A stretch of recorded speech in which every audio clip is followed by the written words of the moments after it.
अज्ञानतिमिरान्धस्य ज्ञानाञ्जनशलाकया चक्षुरुन्मिलितं येन तस्मै श्रीगुरवे नमः। श्रीचैतन्यमनोभीष्टं स्थापितं येन भूतले स्वयं रूपकदा मह्यं ददाति स्वपदान्तिकं। वन्देऽहं श्रीगुरो श्रीयुतपदकमलं श्रीगुरून् वैष्णवांश्च श्रीरूपं साग्रजातं सहगण रघुनाथान्वितं तं सजीवं साद्वैतं सावधूतं परिजनसहितं कृष्णचैतन्यदेवं श्रीराधाकृष्णपादान् सहगण ललिता श्रीविशाखान्वितांश्च। हे कृष्ण करुणा सिन्धो दीनबन्धो जगत्पते गोपेश गोपिकान्त राधाकान्त नमोस्तुते। तप्त कांचन गौरांगी राधे वृंदावनेश्वरी वृषभानुसुते देवी प्रणमामि हरिप्रिये। वाञ्छाकल्पतरुभ्यश्च कृपा सिन्धुभ्य एव च पतितानां पावनेभ्यो वैष्णवेभ्यो नमो नमः। अनन्तकोटिवैष्णववृन्द की जय। नमः ओं विष्णुपादाय कृष्णप्रेष्ठाय भूतले श्रीमते जयपताका स्वामिन् इति नामिने। नमो आचार्यपादाय निताय कृपाप्रदायने गौरकथाधामदाय नगरग्रामतारिणे। नमः ओं विष्णुपादाय कृष्णप्रेष्ठाय भूतले श्रीमते भक्तिवेदान्त स्वामिन् इति नामिने। नमस्ते सारस्वते देवे गौरवाणी प्रचारिणे निर्विशेषशून्यवादी पाश्चात्यदेशतारिणे। जय श्री कृष्ण चैतन्य प्रभु नित्यानंद श्री अद्वैत गदाधर श्रीवासादि गौरभक्तवृंद। हरे कृष्ण कृष्ण कृष्ण हरे हरे हरे राम राम राम हरे हरे। हरे कृष्ण कृष्ण कृष्ण हरे हरे हरे राम राम राम हरे हरे।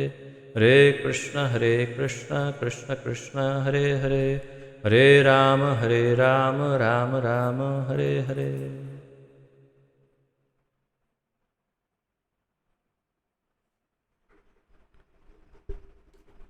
बहुत बहुत स्वागत है आप सबका आज के इस अत्यंत महत्वपूर्ण ज्ञान यज्ञ में, जिसके अंतर्गत हम सम्मिलित रूप से श्रीमद् भगवद गीता यथारूप का अध्ययन कर रहे हैं, जिसका आलेखन हमारे इस्कॉन के संस्थापक आचार्य श्री श्रीमद् अभय चरणारविंद भक्ति वेदांत स्वामी श्रील प्रभुपाद जी ने किया है। श्रील प्रभुपाद की जय। तो 13वें अध्याय का अध्ययन जारी है। 13वें अध्याय में हम 23 श्लोकों का अध्ययन कर चुके हैं और आज 24वें श्लोक का अध्ययन प्रारंभ करेंगे।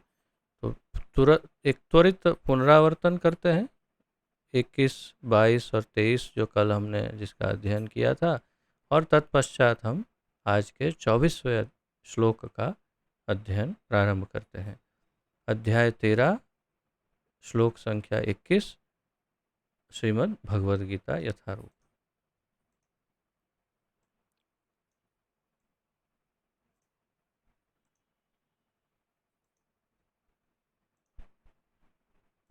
तो कल हमने देखा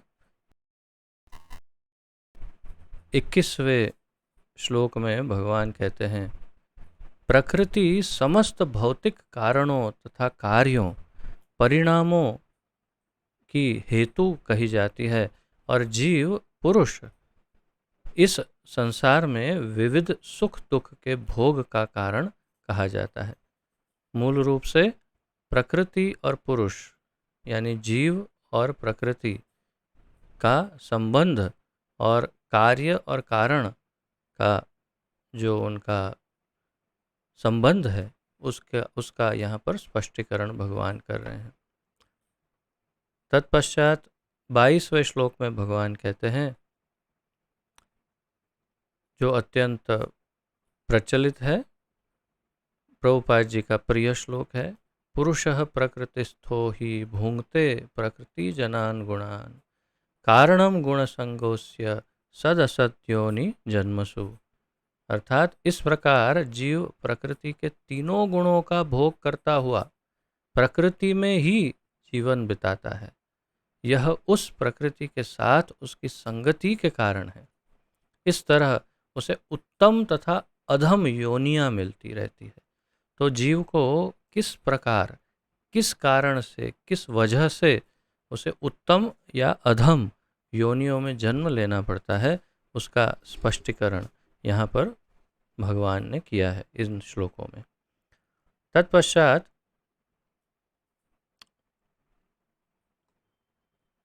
23वें श्लोक में देखा हमने, उपद्रष्टा अनुमंता च भर्ता भोक्ता महेश्वरः परमात्मेति चाप्युक्तो देहेस्मिन् पुरुषः परः।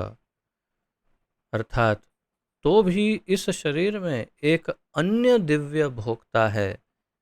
इस शरीर के अंदर दो जन हैं, दो पुरुष हैं। दोनों को पुरुष कहते हैं। एक दोनों भी भोक्ता है, परंतु एक दिव्य उत्तम भोक्ता जो परमेश्वर है और एक जीवात्मा है। तो भी इस शरीर में एक अन्य दिव्य भोक्ता है जो ईश्वर है, परम स्वामी है और साक्षी तथा अनुमति देने वाले के रूप में विद्यमान है और जो परमात्मा कहलाते हैं।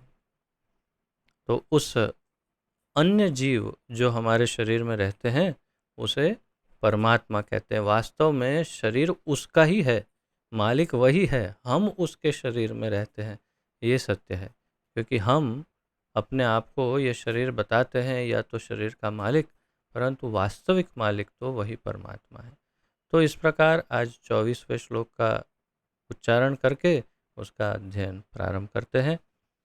आप अपनी प्रति में देखिए और साथ में उच्चारण कीजिए।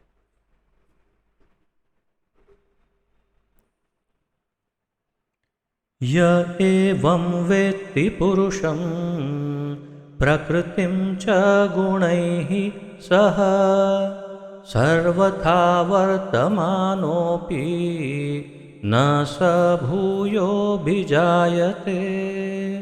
य एवं वेत्ति पुरुषं प्रकृतिं च गुणैः सह सर्वथा वर्तमानोऽपि न स भूयो अभिजायते।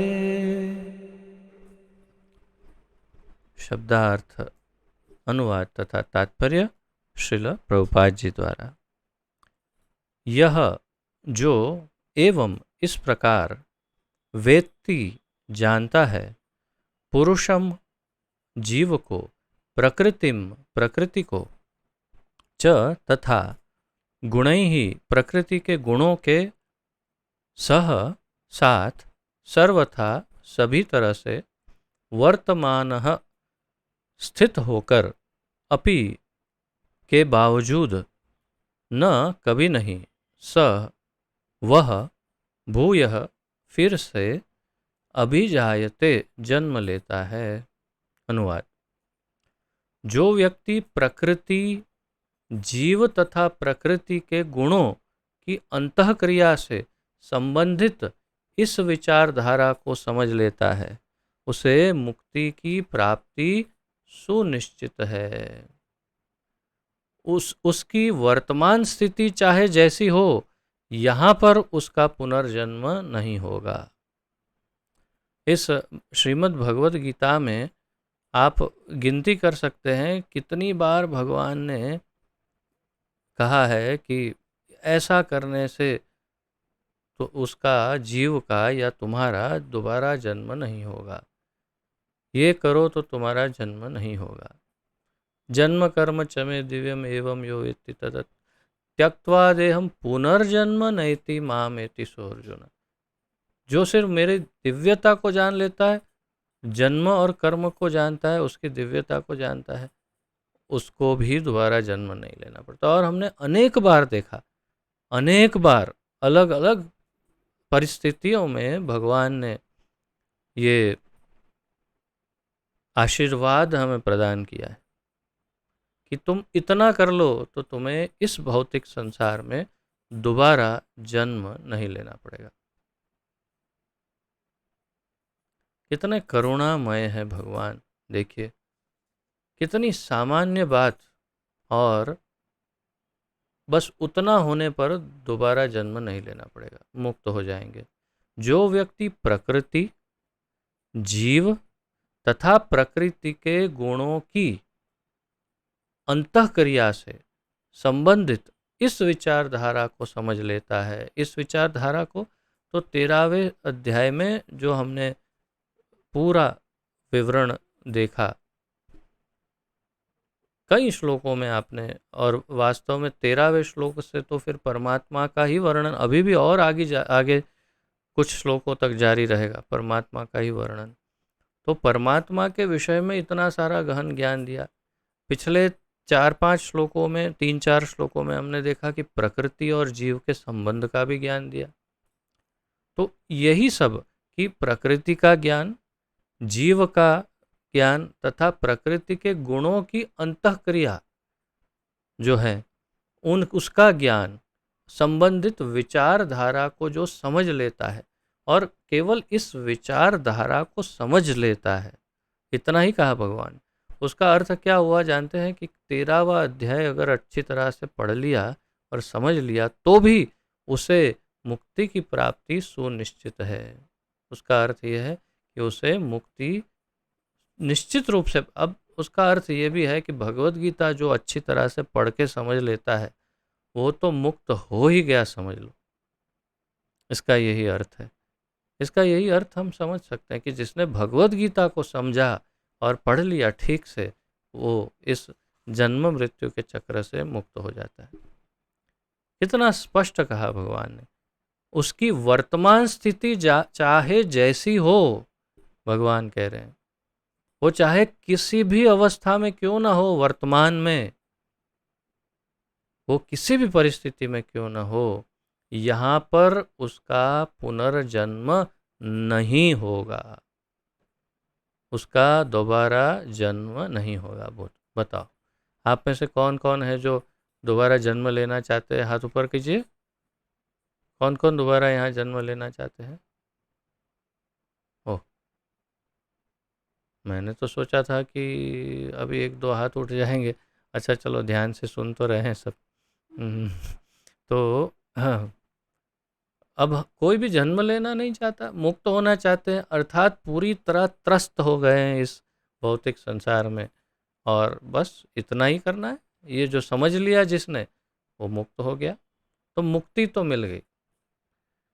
तात्पर्य, प्रकृति, परमात्मा, आत्मा तथा इनके अंतः संबंध की स्पष्ट जानकारी हो जाने पर मनुष्य मुक्त होने का अधिकारी बनता है, प्रभुपाद जी बता रहे हैं। और वह इस भौतिक प्रकृति में लौटने के लिए बाध्य हुए बिना वैकुंठ वापस चले जाने का अधिकारी बन जाता है।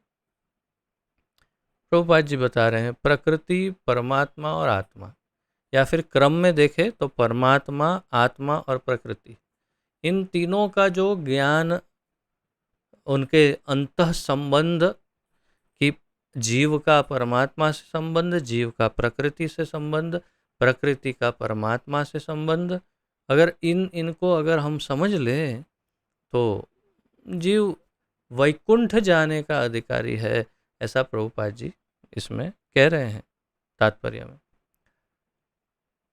यह ज्ञान का फल है, यह ज्ञान का फल है। ज्ञान इतना शक्तिशाली है।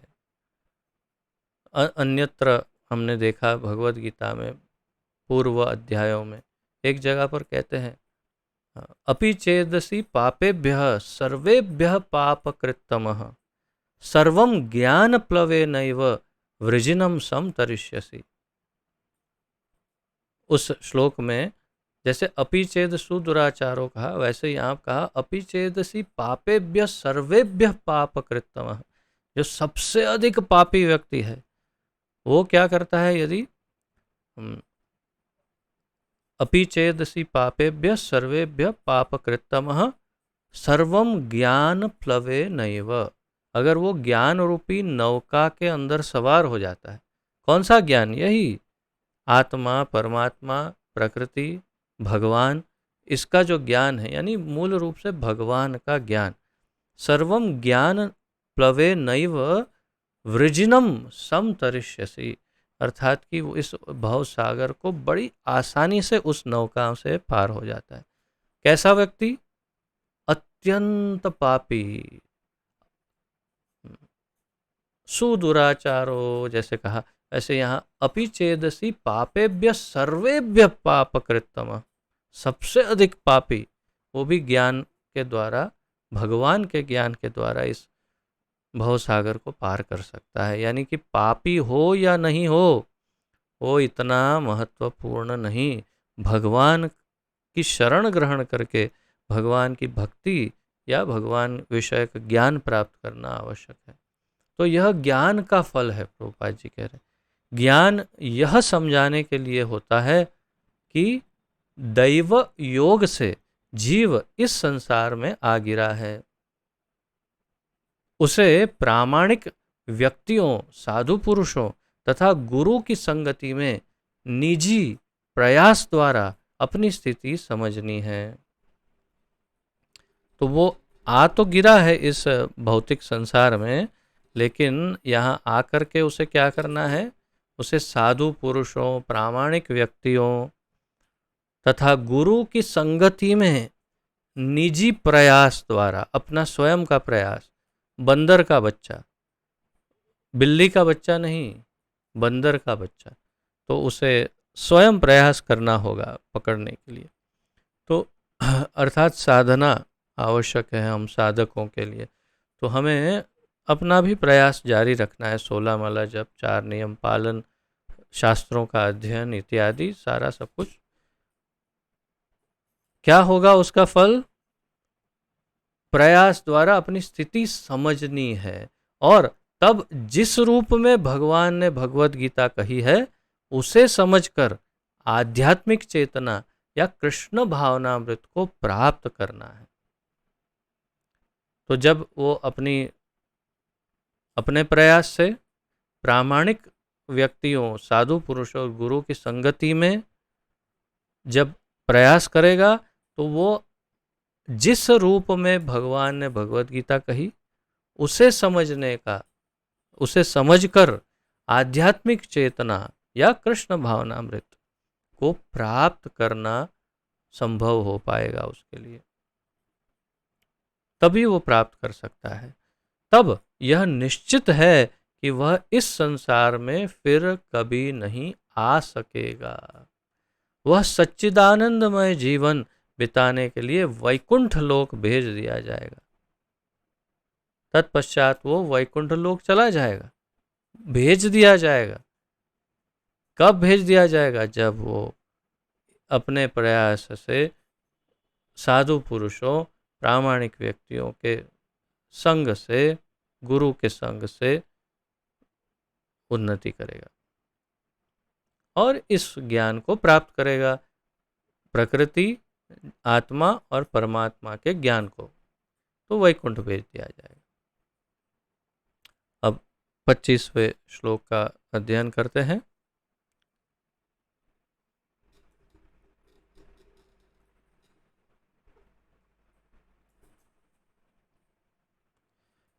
ध्यानेनात्मनि पश्यन्ति केचिदात्मानमात्मना अन्ये सांख्येन योगेन कर्मयोगेन च चापरे। ध्यानेनात्मनि पश्यन्ति केचिदात्मानमात्मना अन्ये सांख्येन योगेन कर्मयोगेन चापरे।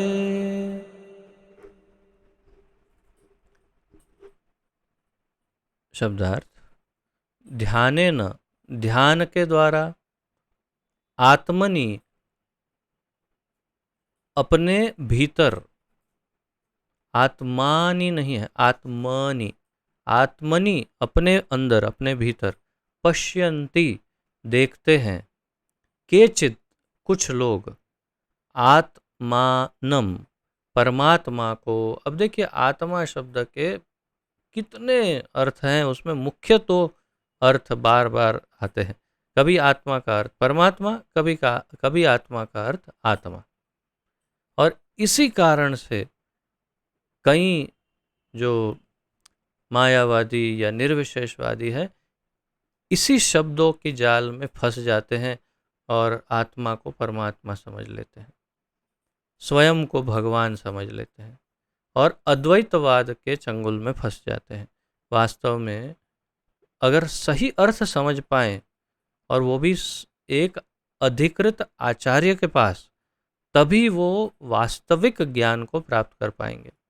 अब यहाँ पर ही कहा आत्मानम, तो कोई समझ सकता है आत्म अपने आत्मा की बात कर रहे हैं, लेकिन प्रभुपाद जी लिखते हैं परमात्मा को। और फिर अगला शब्द है आत्मना, मन से। तो आत्मनि पश्यन्ति केचित आत्मानम आत्मना, 3 बार तो आत्मा शब्द है इसमें, लेकिन एक बार आत्मनि है, अर्थात मेरे अंदर भीतर। आत्मा, आत्मना यानी मन से। और आत्मानम का अर्थ है मैं, या आत्मा या परमात्मा, पर यहाँ पर परमात्मा अर्थ है। अन्य लोग सांख्येन, दार्शनिक विवेचना द्वारा, या तो जिसे हम ज्ञान योग कहते हैं, योगेन, योग पद्धति के द्वारा, जिसे हम ध्यान योग कहते हैं, कर्म योगेन, निष्काम कर्म के द्वारा या कर्म योग के द्वारा, च भी अपरे, अन्य। ये काफी महत्वपूर्ण श्लोक है, तो इसे आप ध्यानपूर्वक पढ़िए और समझिएगा शब्दों को। अनुवाद।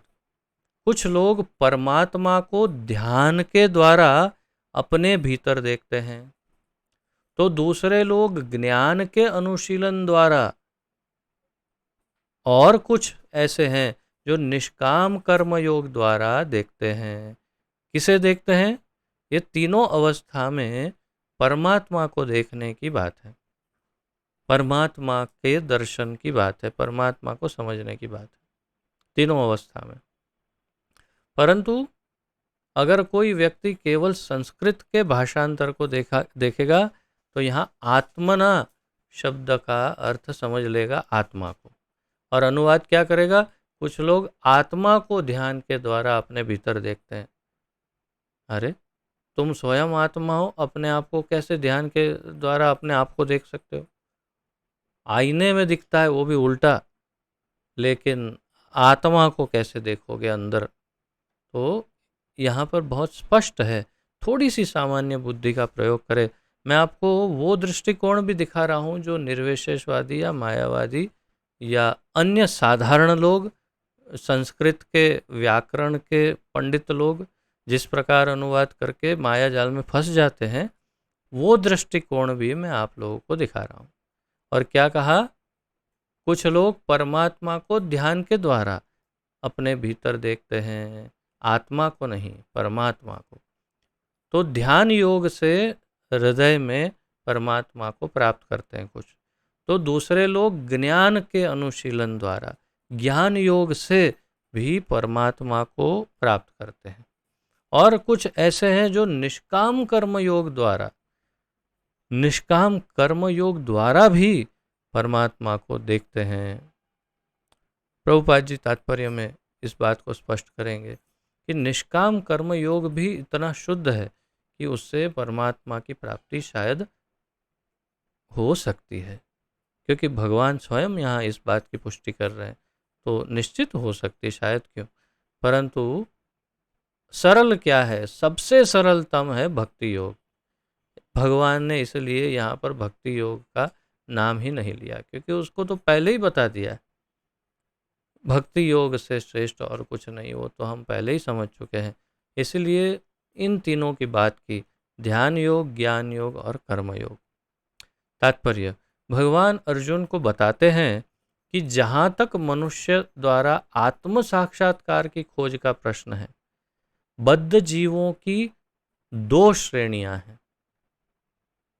जहाँ तक आत्म साक्षात्कार का प्रश्न है, तब तक बद्ध जीवों की यहाँ दो श्रेणियों का वर्णन मिलता है।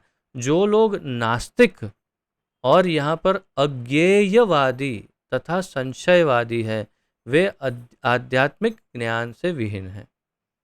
अब आपके पास यदि बांग्ला में भगवत गीता हो तो उसमें अज्ञेयवादी का क्या शब्द लिखा है या वही लिखा है, वो अलग हो सकता है।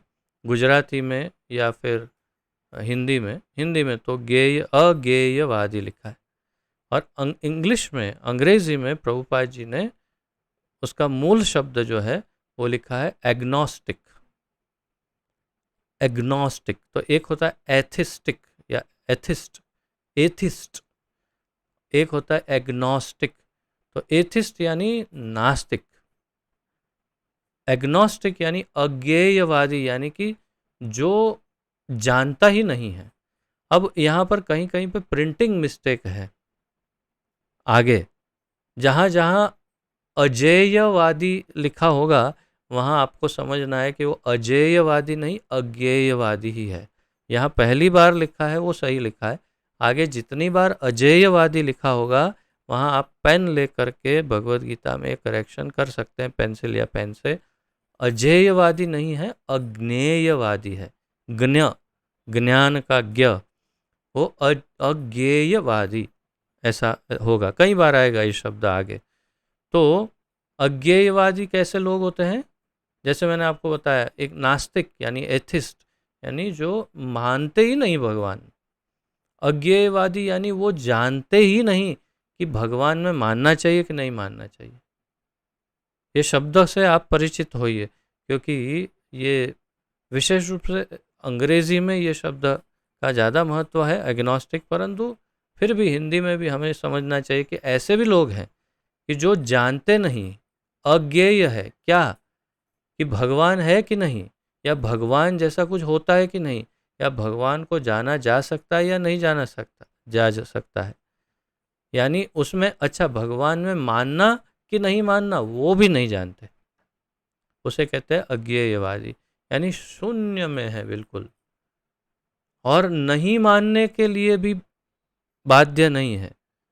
अज्ञेयवादी में और नास्तिक में यही अंतर है। नास्तिक जो है वो भगवान में मानना चाहते ही नहीं, मानते ही नहीं। और अज्ञेयवादी जो है वो भगवान में मान भी सकते हैं लेकिन नहीं भी मानते, और जानते भी नहीं कि मानना चाहिए कि नहीं मानना चाहिए। ऐसी दुविधा भरी अवस्था में, ठीक है, जो लोग नास्तिक, अज्ञेयवादी तथा संशयवादी है। संशय यानी शंका, शंकाशील लोग कि नहीं नहीं नहीं नहीं, शायद नहीं नहीं कुछ गड़बड़ है, ऐसा नहीं, ऐसा हो सकता है, नहीं ऐसा होगा, नहीं नहीं छानबीन करनी पड़ेगी, ये कुछ गड़बड़। संशय, शंका। संशयात्मा विनश्यति, भगवान भगवद गीता में कहते हैं। क्या कहते हैं? संशयात्मा विनश्यति। जो संशय आत्मा है वो उसका नाश हो जाता है, शंकाशील जीव का।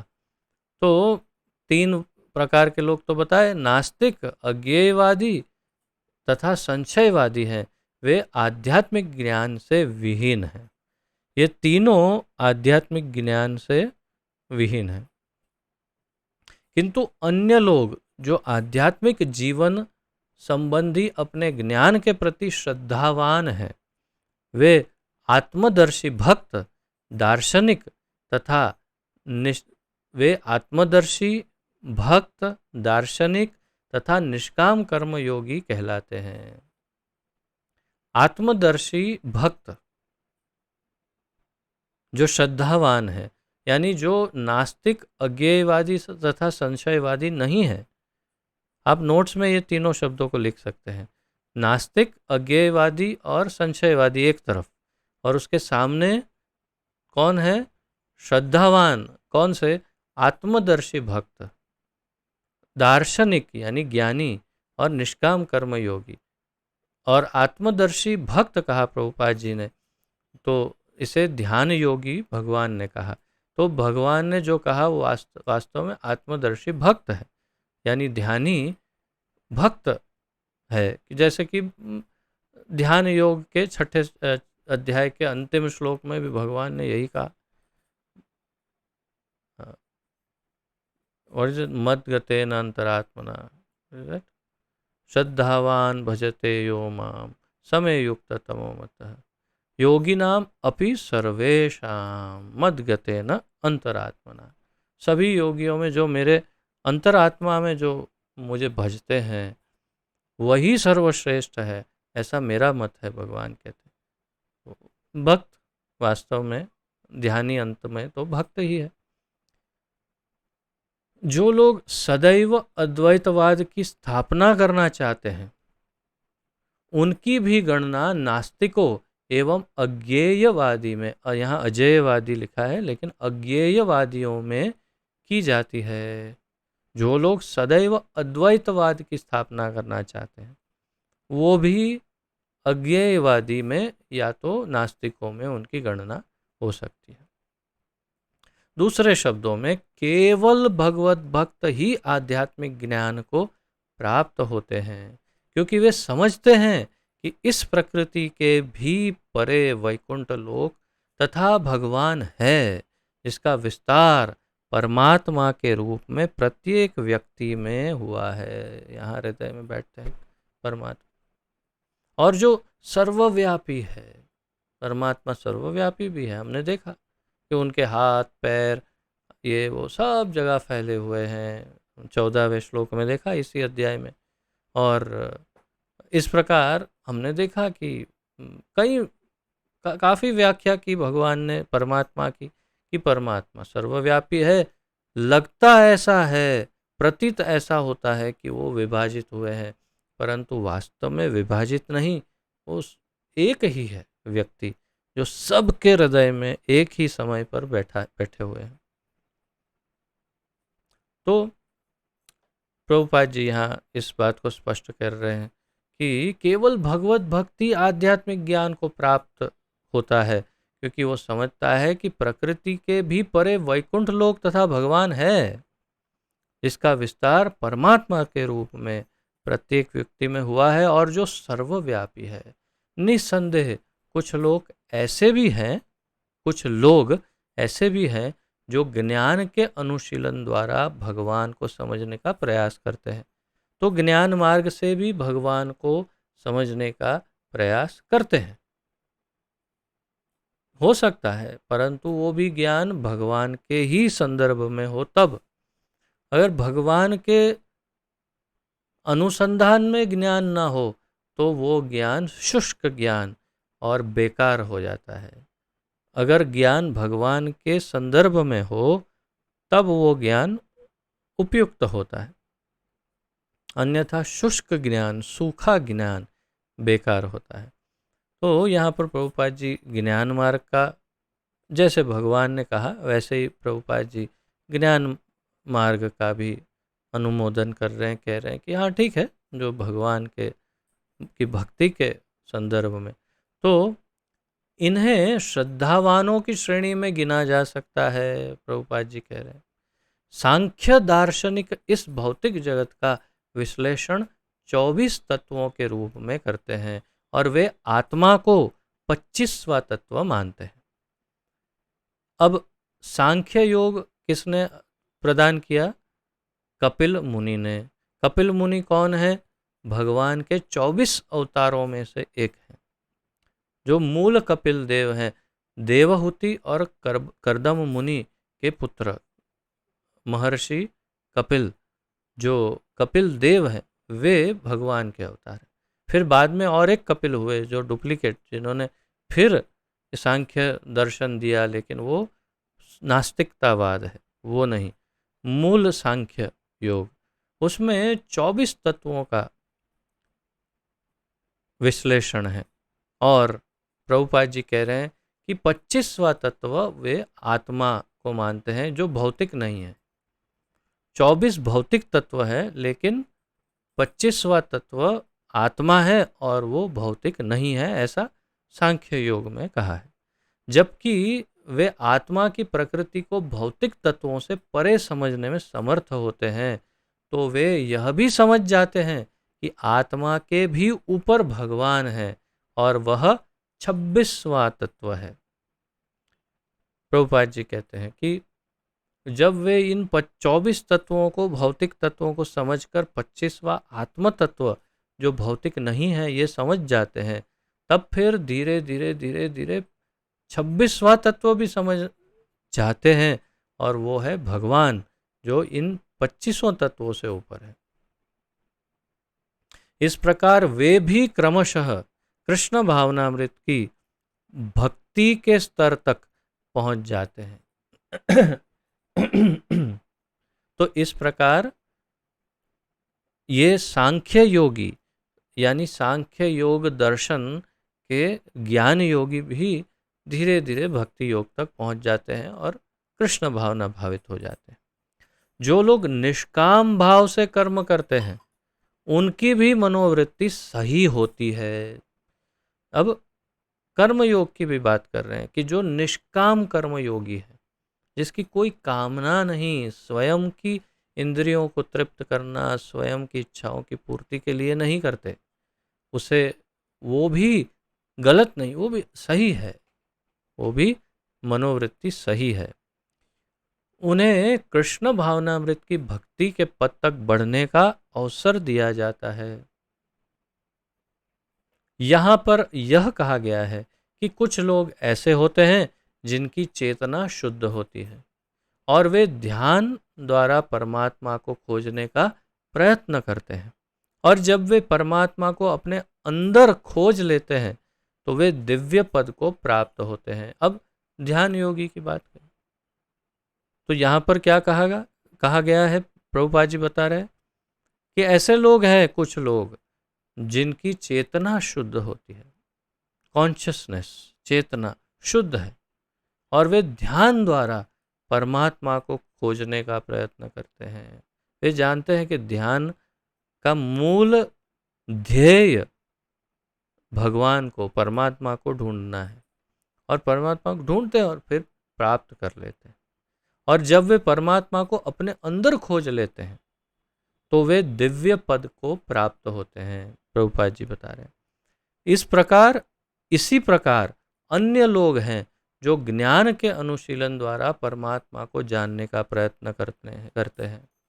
तो ज्ञान योगी भी अलग अलग प्रकार के ध्यान योगी, अलग अलग ज्ञान योगी, सभी अलग हैं, जैसे भक्त कई प्रकार के। परंतु जो ध्यानी परमात्मा को ढूंढ रहा है, जो ज्ञानी परमात्मा या भगवान को ढूंढ रहा है, उनकी यहाँ बात है। और इस ऐसे ज्ञानी भी परमात्मा को जानने का प्रयास करते हैं। कुछ ऐसे भी हैं जो हठ योग द्वारा अपने बालकों जैसे क्रियाकलापों द्वारा भगवान को प्रसन्न करने का प्रयास करते हैं।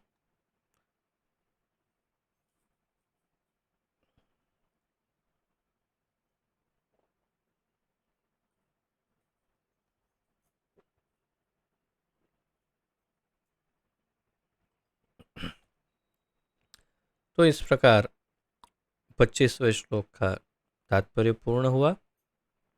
अब 26वें श्लोक का उच्चारण करते हैं तथा अध्ययन करते हैं।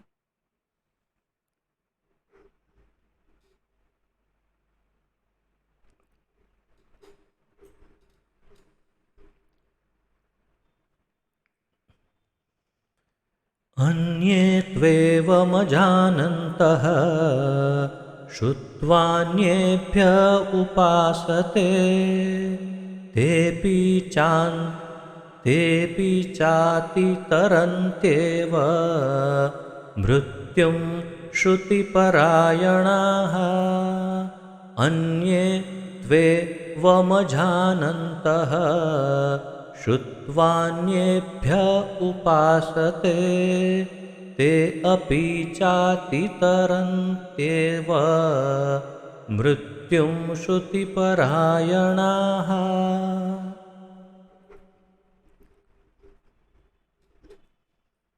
शब्दार्थ: अन्य लोग तू लेकिन एवं इस प्रकार अजानन्तः आध्यात्मिक ज्ञान से रहित श्रुत्वा सुनकर। अब ये श्लोक बहुत ही महत्वपूर्ण है। यहाँ श्रवण का, सुनने का महत्व इस श्लोक में भगवान समझा रहे हैं।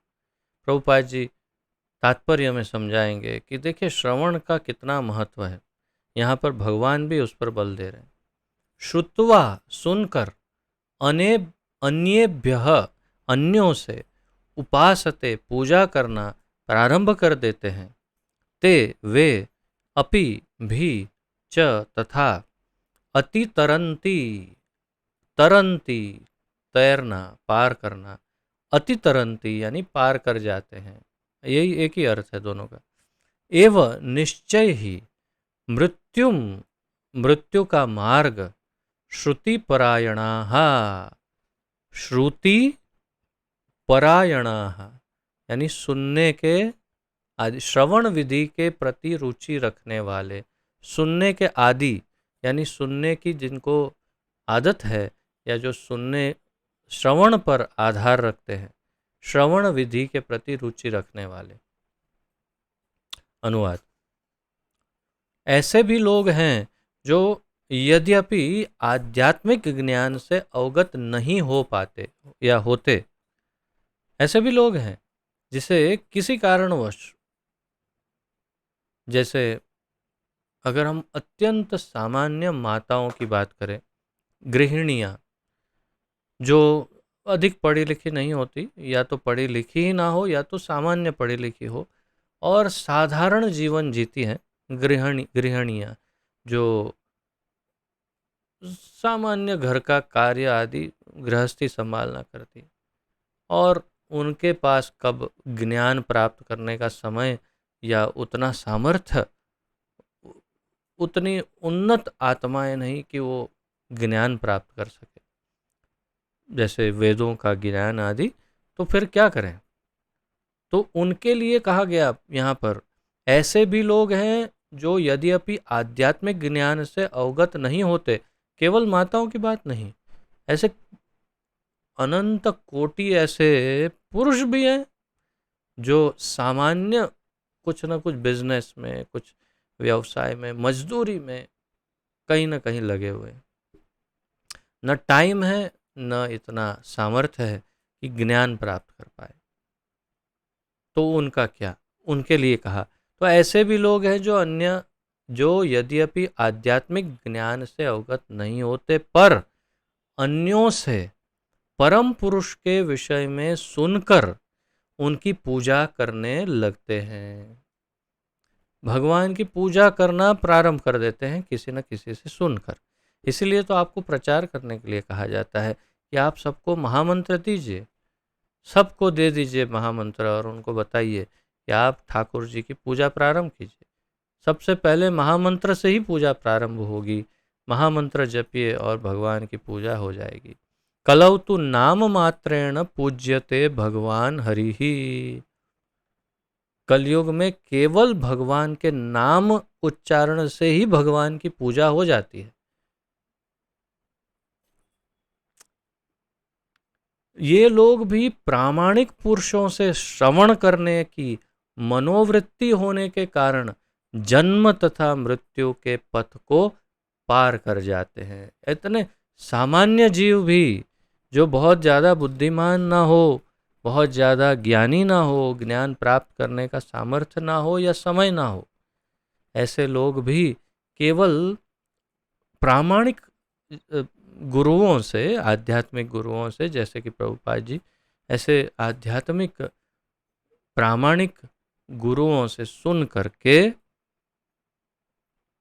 एकदम साधारण सी पूजा, हरे कृष्ण महामंत्र का जप आदि प्रारंभ करते हैं, और वे भी जन्म मृत्यु के चक्र को पार कर जाते हैं, वे भी मुक्त हो जाते हैं।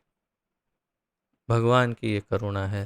तात्पर्य: यह श्लोक आधुनिक समाज पर विशेष रूप से लागू होता है। प्रभुपाद जी ने पहली लाइन में यही कहा कि आधुनिक समाज, अभी जो समाज है उसके ऊपर सबसे ज़्यादा यह लागू होता है। आप देखिए अपने आजू बाजू में लोगों के पास कितना समय है और कितनी बुद्धि है, कितना ज्ञान है और कितना ज्ञान प्राप्त करने का समय है। न समय है, न ज्ञान है, न ज्ञान प्राप्त करने की क्षमता है। तो इसीलिए प्रभुपाद जी ने कहा यह श्लोक आदि, और फिर ये तो शास्त्र का कथन है, हम तो नहीं कह रहे हैं, शास्त्र कह रहे हैं। शास्त्र क्या कहते हैं?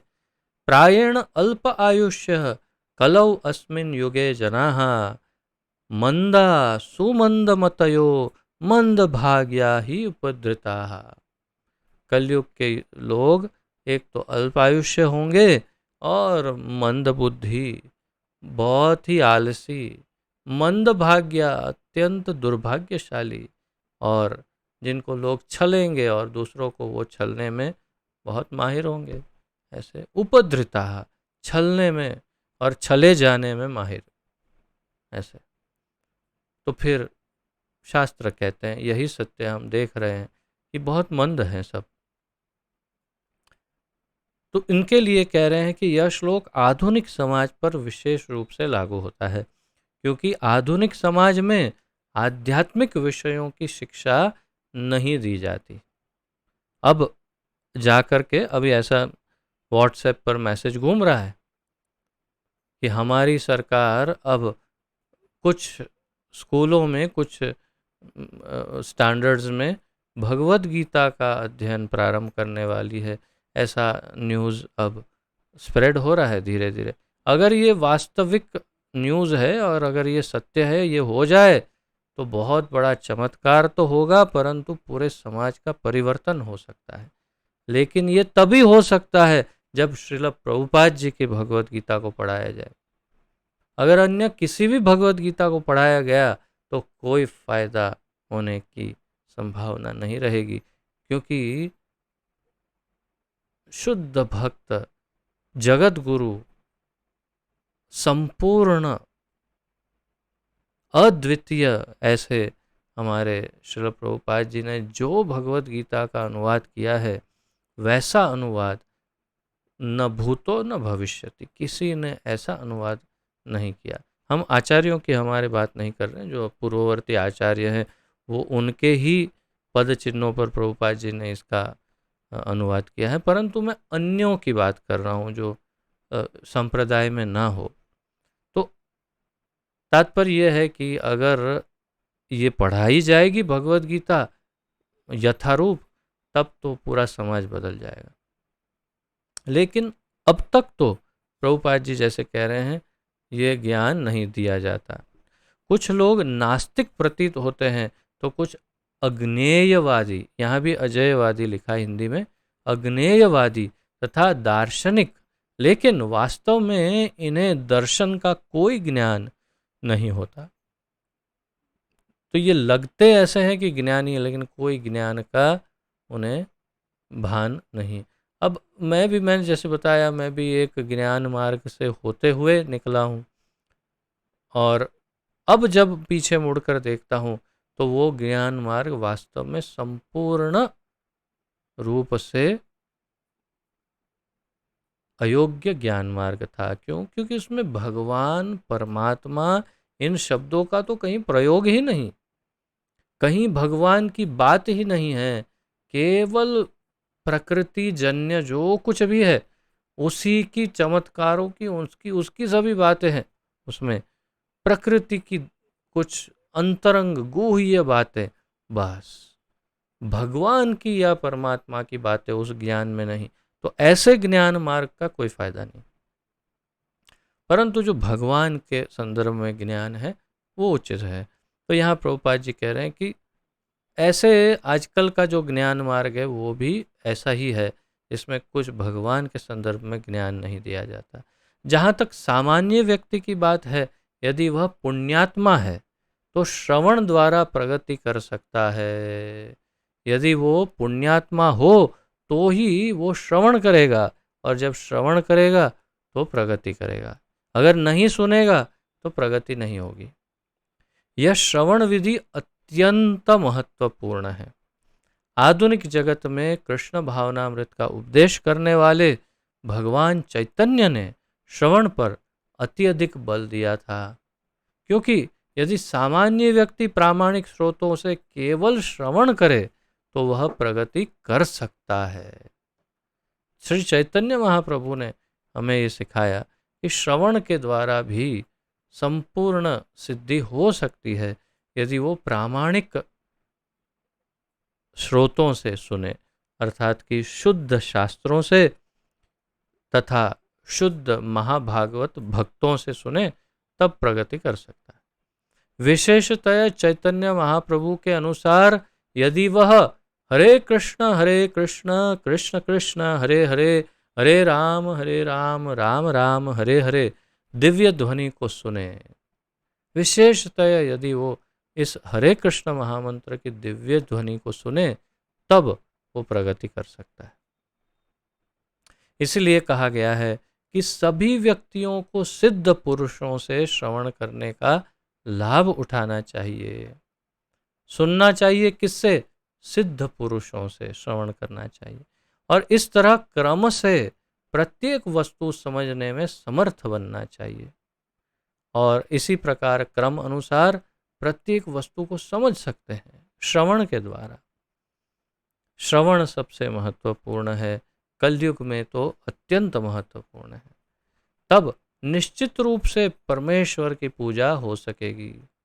भगवान चैतन्य महाप्रभु ने कहा है कि इस युग में मनुष्य को अपना पद बदलने की आवश्यकता नहीं है। जैसे हम देख रहे हैं, मेरे सामने आप लोग सब बैठे हैं, आप में से 99% ऐसे हैं जो अभी अपने व्यवसाय में हैं। कोई अपनी दुकान में कोई काज कर रहा है, कोई रिक्शा चला रहा है, कोई ये कार्य कर रहा है, कोई सब अपने अपने काज में है। आप किसने कहा आप सब छोड़ो, भगवा वस्त्र पहनो, सामने बैठ जाओ हाथ में माला लेकर के? नहीं, अपना पद छोड़ने की आवश्यकता नहीं, महाप्रभु कहते हैं। अपितु उसे चाहिए कि वह मनोधार्मिक तर्क द्वारा परम सत्य को समझने का प्रयास त्याग दे। महाप्रभु ये नहीं कहते कि पद त्याग दो, महाप्रभु कहते हैं कि मनोधर्म को त्याग दो, जिससे वो भगवान को समझने का प्रयास करता है। मनोधर्म से वो छोड़ना चाहिए। उसे उसे उन व्यक्तियों का दास बनना चाहिए जिन्हें परमेश्वर का ज्ञान है।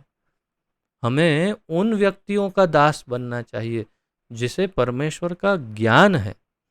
यदि कोई इतना भाग्यशाली हुआ कि उसे शुद्ध भक्त की शरण मिल सके और वह उससे आत्म साक्षात्कार के विषय में श्रवण करके उसके पद चिन्हों पर चल सके, तो उसे क्रमशः शुद्ध भक्त का पद प्राप्त हो जाता है। प्रश्न यदि पूछा जाए कि कोई जीवात्मा या आत्मा या कोई व्यक्ति कैसे शुद्ध भक्त बन सकता है, तो उसका उत्तर इस वाक्य में है। शुद्ध भक्त कैसे बन सकते?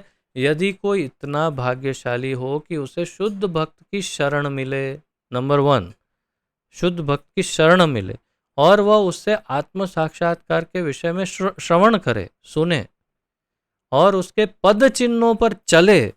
पद चिन्हों पर चले मतलब अनुकरण नहीं, अनुसरण, यानी उन्होंने जो कहा वो करे, और तो उसे क्रमशः धीरे धीरे शुद्ध भक्त का पद प्राप्त हो जाएगा। ये 3 करना होगा तो शुद्ध भक्त बन सकता है। क्या? पहले तो उसे शुद्ध भक्त का दर्शन होना चाहिए, मिलने चाहिए शुद्ध भक्त, फिर उनकी शरण ले, फिर उनसे आत्म साक्षात्कार के विषय में सुने, और फिर उनके मार्गदर्शन के अनुसार या उनके पद चिन्हों पर चले। इस श्लोक में श्रवण विधि पर विशेष रूप से बल दिया गया है।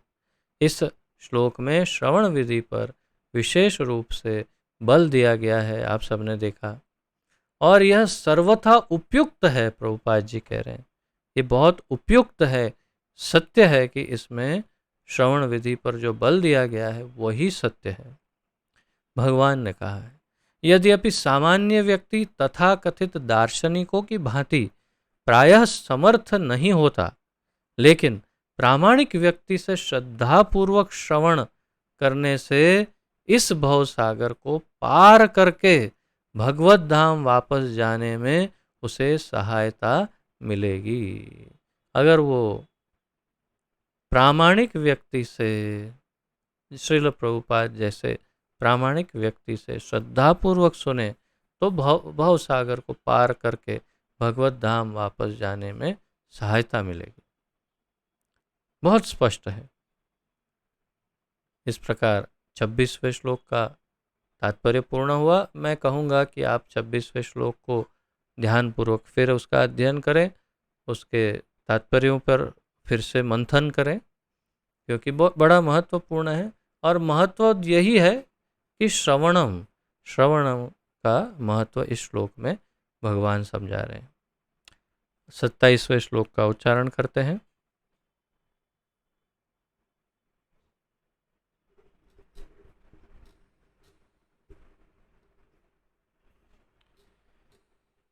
यावत् संजायते किंचित् सत्वं स्थावरजंगमं क्षेत्रक्षेत्रज्ञसंयोगात् तद्विद्धि भरतर्षभ।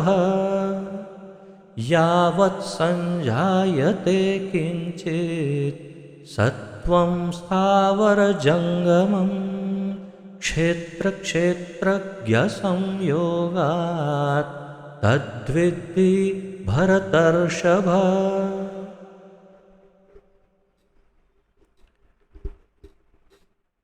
शब्दार्थ। यावत जो भी, संजायते उत्पन्न होता है, किंचित कुछ भी, सत्वम अस्तित्व, स्थावर अचर, जंगमम यानी चर, स्थावर जंगम, स्थावर यानी जो हिल नहीं सकता, चल नहीं सकता, जंगम यानी जो चल सकता है, इमूवेबल एंड मूवेबल, क्षेत्र शरीर का, क्षेत्रज्ञ तथा शरीर के ज्ञाता के, संयोगात संयोग से, जुड़ने से, संयोग यानी जुड़ना, जुड़ने से, तत् विद्धि तुम उसे जानो, भरत ऋषभ हे भरतवंशियों में श्रेष्ठ।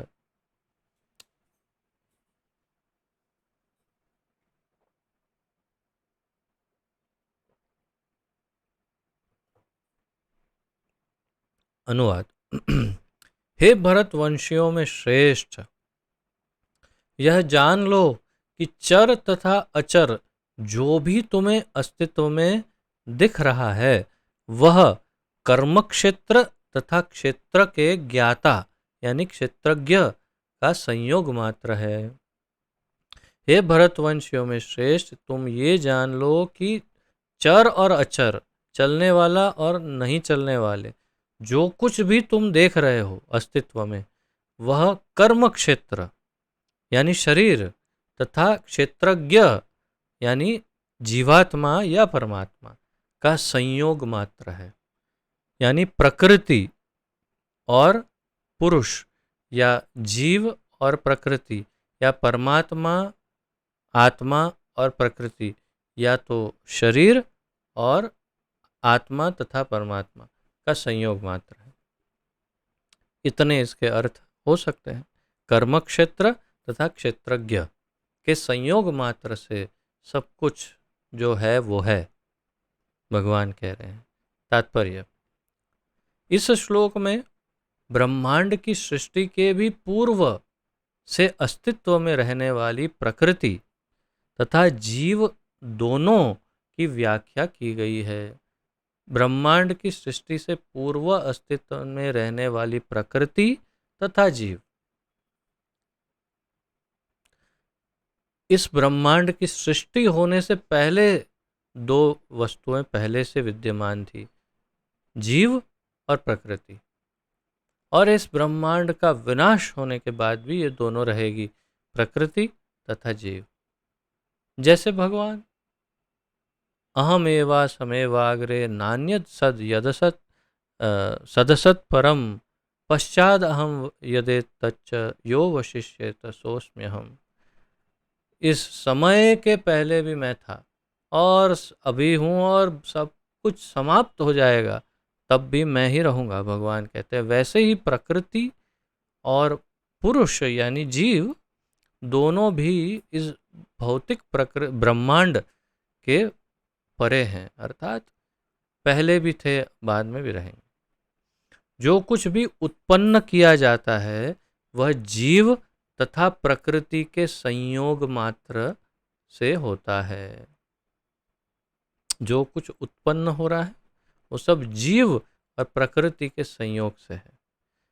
वृक्ष, पर्वत आदि ऐसी अनेक अभिव्यक्तियां हैं जो गतिशील नहीं हैं। इनके साथ ही ऐसी अनेक वस्तुएं हैं जो गतिशील हैं, और ये सब भौतिक प्रकृति तथा परा प्रकृति अर्थात जीव के संयोग मात्र है। तो अनेक वस्तुएं हैं, स्थावर जंगम, चलने वाली नहीं चलने वाली, चर अचर, और ये सब प्रकृति और परा प्रकृति, भौतिक प्रकृति, अपरा प्रकृति और परा प्रकृति यानी कि जीव के संयोग से है। परा प्रकृति जीव के स्पर्श के बिना कुछ भी उत्पन्न नहीं हो सकता। परा प्रकृति यानी कि जीव के स्पर्श के बिना कुछ भी उत्पन्न नहीं हो सकता। अगर परा प्रकृति, मैं जीवात्मा यदि ना हूं, मेरा यदि स्पर्श ना हो तो कुछ भी उत्पन्न नहीं हो सकता, ऐसा बता रहे हैं प्रभुपाद जी। भौतिक प्रकृति तथा आध्यात्मिक प्रकृति का संबंध निरंतर चल रहा है और संयोग परमेश्वर द्वारा संपन्न कराया जाता है। और भौतिक प्रकृति और आध्यात्मिक प्रकृति का संबंध भी निरंतर चला आ रहा है, और ये संयोग, दोनों का संयोग, मिलन, जुड़ाव भगवान करवाते हैं। अतएव वे ही परा तथा अपरा प्रकृतियों के नियामक हैं।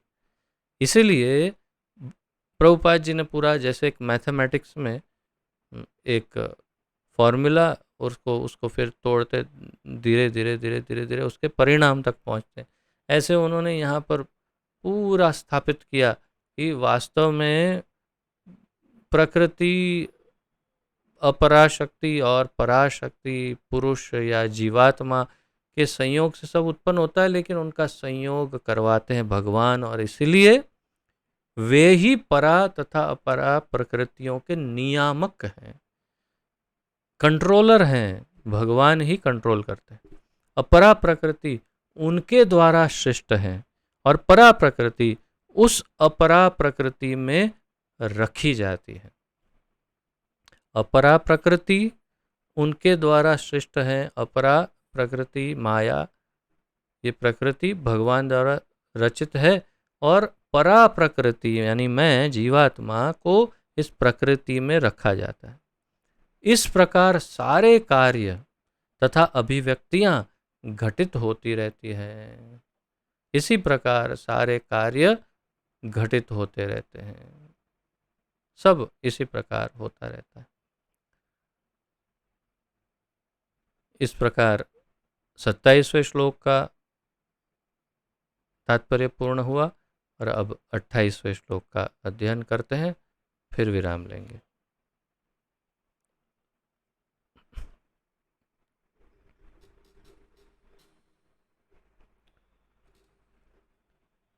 समं सर्वेषु भूतेषु तिष्ठन्तं परमेश्वरं विनश्यत्स्व विनश्यन्तं यः पश्यति स पश्यति। समं सर्वेषु भूतेषु तिष्ठन्तं परमेश्वरं विनश्यत्स्व विनश्यन्तं यः पश्यति स पश्यति।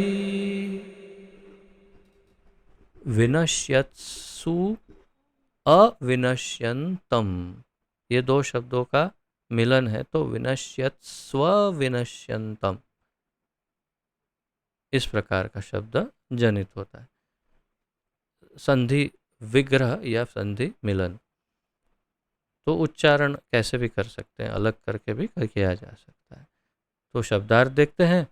समम, समभाव से सर्वेषु समस्त भूतेषु जीवों में तिष्ठन्तम, वास करते हुए परम ईश्वरम परमात्मा को विनश्यत्सु नाशवान अविनश्यंतम नाश रहित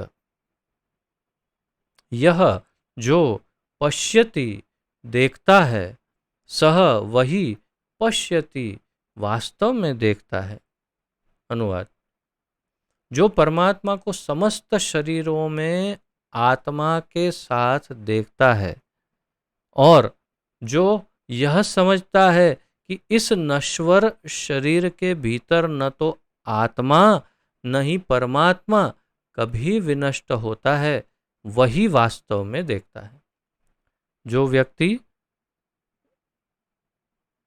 परमात्मा को सभी शरीरों में आत्मा के साथ विद्यमान देखता है और जो समझता है कि नश्वर शरीर के भीतर आत्मा भी नहीं और परमात्मा भी नहीं, कभी विनष्ट नहीं होते, वही वास्तव में देखता है। वो देखता है हाँ ये शरीर, हाँ ये सब ये शरीर जाएगा, ये जाएगा, ये सब जाएंगे, सब खत्म, लेकिन वो आत्मा और साथ में परमात्मा, तो आत्मा और परमात्मा वो सब तो हमेशा थे, हमेशा रहेंगे। अच्छा, वो जीवात्मा अलग है लेकिन उसके अंदर परमात्मा वही है जो यहाँ बैठा हुआ, एक ही है परमात्मा, अंतर नहीं है दोनों परमात्माओं। और वो जो ऐसे देखता है वही वास्तव में देख रहा है। तात्पर्य: जो व्यक्ति सत्संगति से तीन वस्तुओं को, शरीर, शरीर का स्वामी या आत्मा तथा आत्मा के मित्र को एक साथ संयुक्त देखता है, वही सच्चा ज्ञानी है। और आत्मा का मित्र कौन? भगवान। तो शरीर को, शरीर के स्वामी या आत्मा को तथा परमात्मा को एक साथ संयुक्त देखता है, वही सच्चा ज्ञानी है। जब तक आध्यात्मिक विषयों के वास्तविक ज्ञाता की संगति नहीं मिलती, तब तक कोई इन तीनों वस्तुओं को नहीं देख सकता। जिन लोगों की ऐसी संगति नहीं होती, वे अज्ञानी हैं।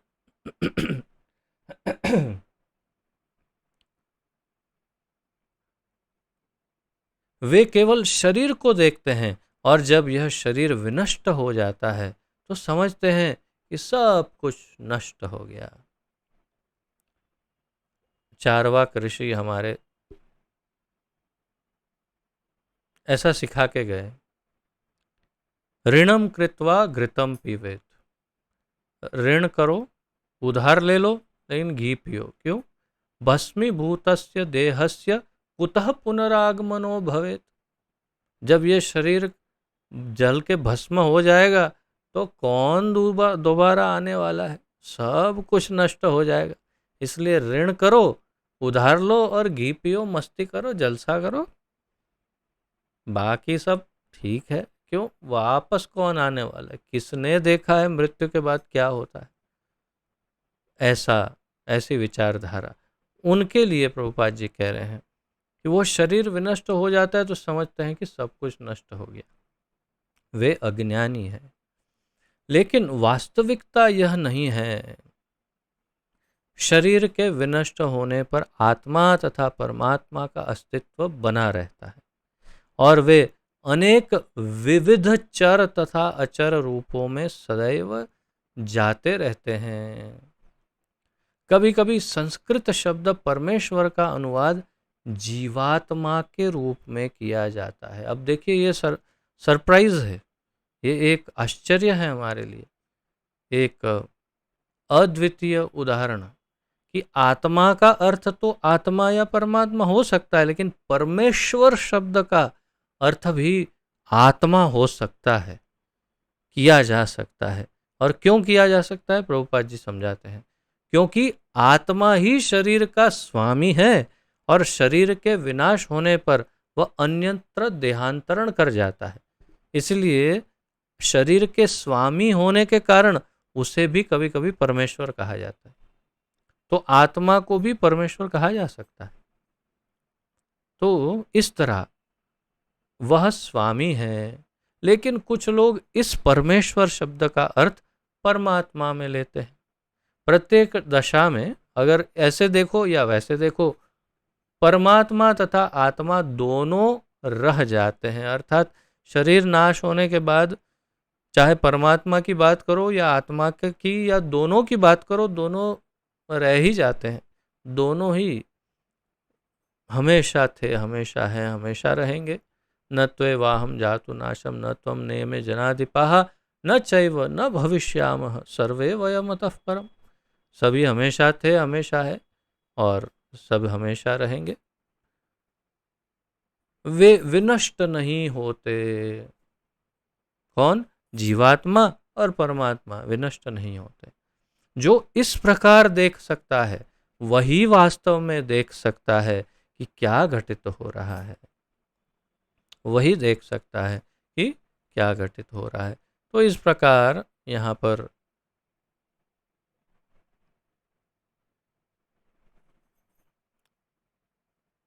और फिर 29वां श्लोक है, बहुत छोटा सा है।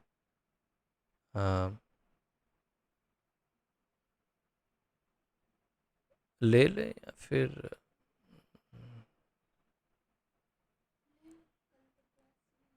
नहीं, कल हम थोड़ा जल्दी कर लेते हैं, ऐसा कर लेंगे। हाँ, तो हम जल्दी कर लेंगे कल का। तो आज यहाँ विराम लेते हैं और कल थोड़ा जल्दी क्लास रखेंगे, ऐसा करेंगे। तो आज फिर यहीं विराम लेते हैं। 29वें श्लोक से कल आगे बढ़ाएंगे।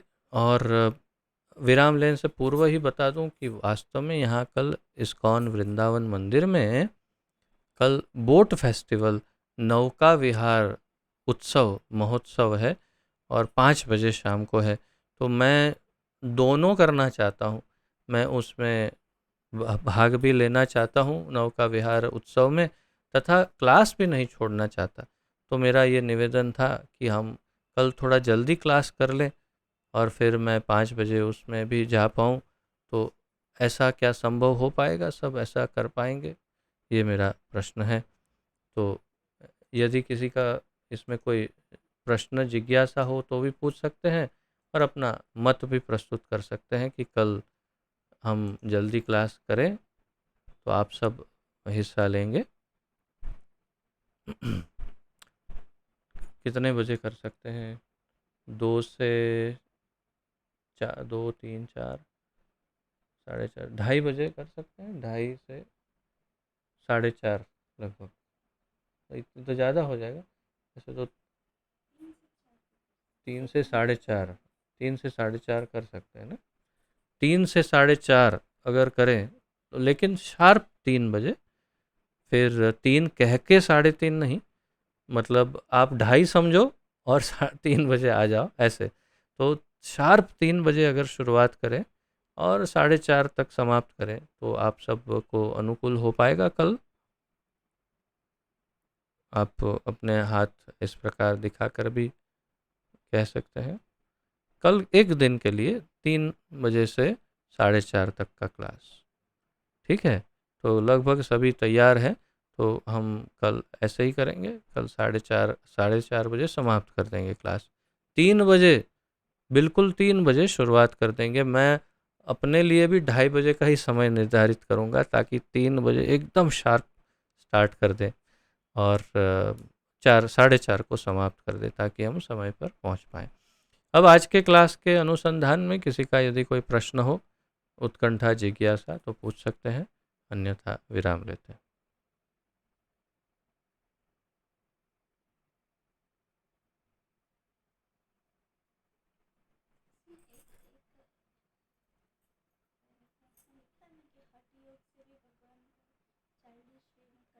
हम्म।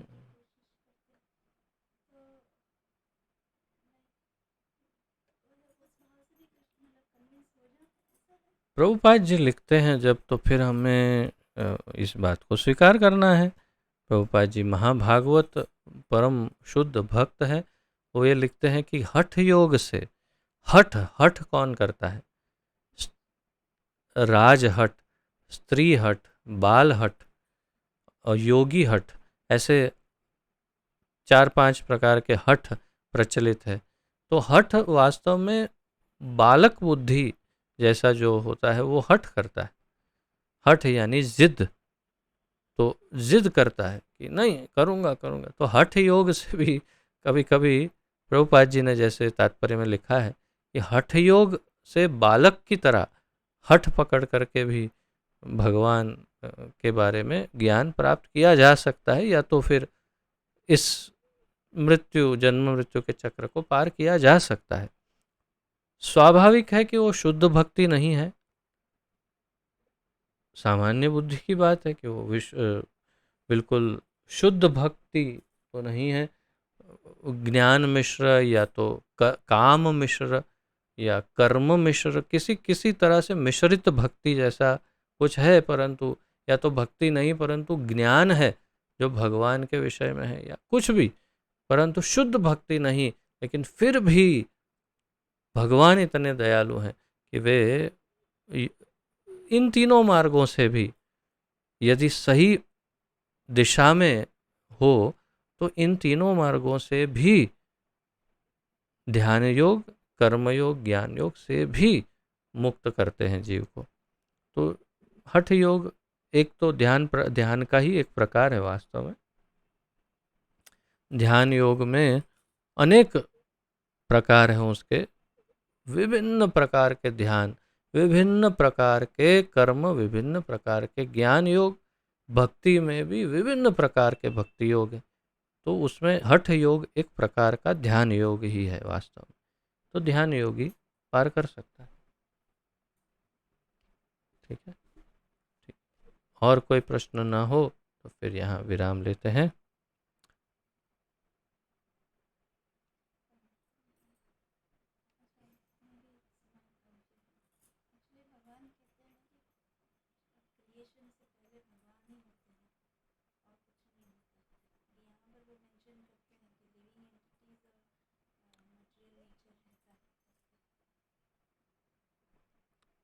तो उसमें कन्फ्यूजन कुछ नहीं है। भगवान, जीवात्मा और प्रकृति सब भगवान की शक्ति है। भगवान और उनकी शक्तियाँ हमेशा थी, हमेशा है, हमेशा रहेगी। भौतिक सृष्टि नाशवान है। भौतिक सृष्टि उत्पन्न होती है, भौतिक सृष्टि का नाश होता है। महाविष्णु के एक सांस में सृष्टि का सर्जन और दूसरा सांस जब अंदर लेते हैं तो विनाश हो जाता है। भौतिक सृष्टि की आयु है, परंतु भगवान की या उनकी किसी भी शक्तियों की कोई आयु नहीं, क्योंकि वो सब भगवान की तरह ही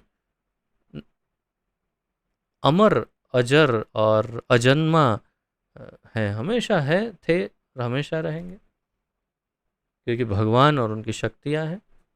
लेकिन भौतिक सृष्टि टेम्पररी है, अस्थाई है, और कुछ काल के लिए उसे बनाया जाता है और फिर विनाश कर दिया जाता है। जैसे कि शादी का मंडप बनाया जाता है, तो वो कुछ समय के लिए, वो परमानेंट स्ट्रक्चर नहीं होता। शादी हो जाएगी, वो पूरा मंडप उतार लिया जाएगा। वैसे ही वो इस सृष्टि की रचना वैसे ही है। इसके अंदर हमारे हमारी इच्छाओं की पूर्ति के लिए तथा हमारे कर्मों के फल को प्रदान करने के लिए इस सृष्टि की रचना करनी पड़ी भगवान को। ठीक है, तो आज यहाँ बोलिए प्रभु जी।